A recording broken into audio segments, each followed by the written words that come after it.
It's a school night. Parents living around the White Oak Music Hall are putting their little kids to bed. But on this night, the nursery rhymes aren't being read by their parents. They're being blasted through loudspeakers into their homes, courtesy of the outdoor show at White Oak Music Hall. How nice. And it's the rap band ASAP Mob too. Someone's idea of music. It's filthy, vulgar, nothing but F-bombs and N-bombs, lyrics about abusing women. How mature.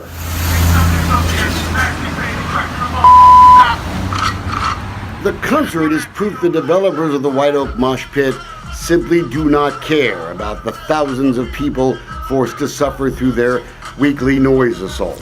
I have a CD of one of the songs, and I was wondering if I could take the opportunity to play it. Do we allow that? No. No? Okay. The mayor wouldn't let parent Heidi Landon Green play the music at City Hall, but he did agree to let her read the lyrics. Warning, folks, they are obscene, a way for White Oak to literally shoot the finger at us all. So am I allowed to use explicit lyrics? You know, it's a thin line between First Amendment, so I'm going to defer to the First Amendment.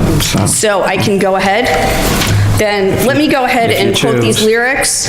And let me say, I'm really glad that the school children that were here earlier have left the room. And keep in mind that these were the lyrics that were blasted through our neighborhood, actually several neighborhoods. This is an outdoor venue in the middle of residential properties. And I'm embarrassed to say these words, but I'm gonna go ahead and do it. Better let your bitch go, 'cause she's feeling me. And besides, she a hoe, she him and me.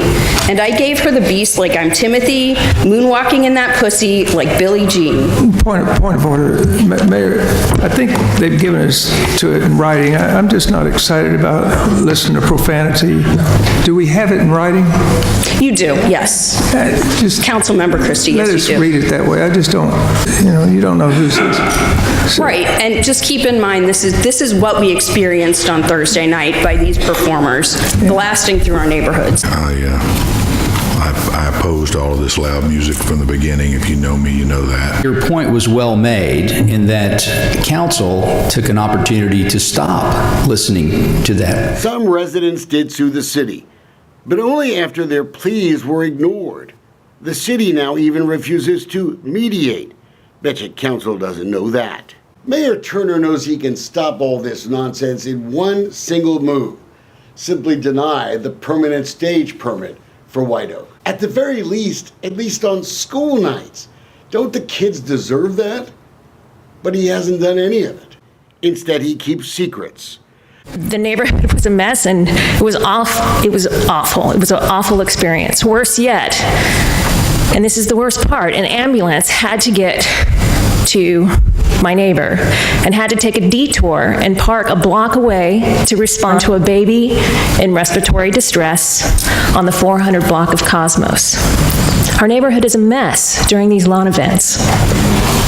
This is White Oak's behavior as they face a trial 6 weeks away. How bad will it get? How bad will it get once the specter of a lawsuit is removed? It certainly stands to reason that it surely won't get better. Remember the deep dive investigation the mayor promised? He won't release it. I have no vested interest in a project that I did not originate or start. So whatever the rules and the terms are, we certainly will follow. But I'm dealing with a situation just like there are two neighbors that are in a certain area. And now the question is, how do we get people to coexist? And we certainly expect everyone to follow the terms and conditions that are set out by the city. The developers that you've referred to as our neighbors, they're sitting right here, have had multiple meetings with you.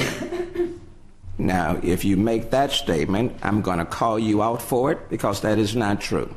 I have not met with one developer.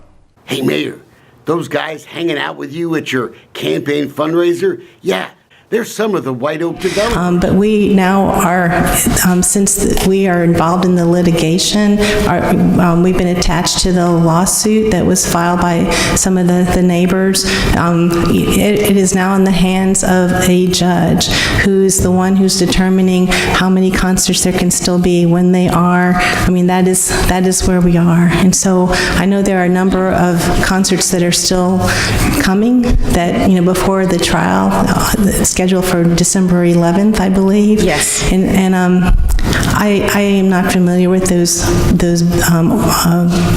performers that are coming. My husband was a little bit, and he says these are going to be really loud. So there's more coming, and we may be seeing you back here in a few weeks. But I think that that we are where we are right now while it's being litigated. The folks who live around the White Oak Music Hall call that lip service, feigned outrage. Carla Cisneros may be offended, heartbroken, but she could stop it. Ask the mayor to deny the stage permit. She hasn't. She's getting slammed on social media, and she deserves it.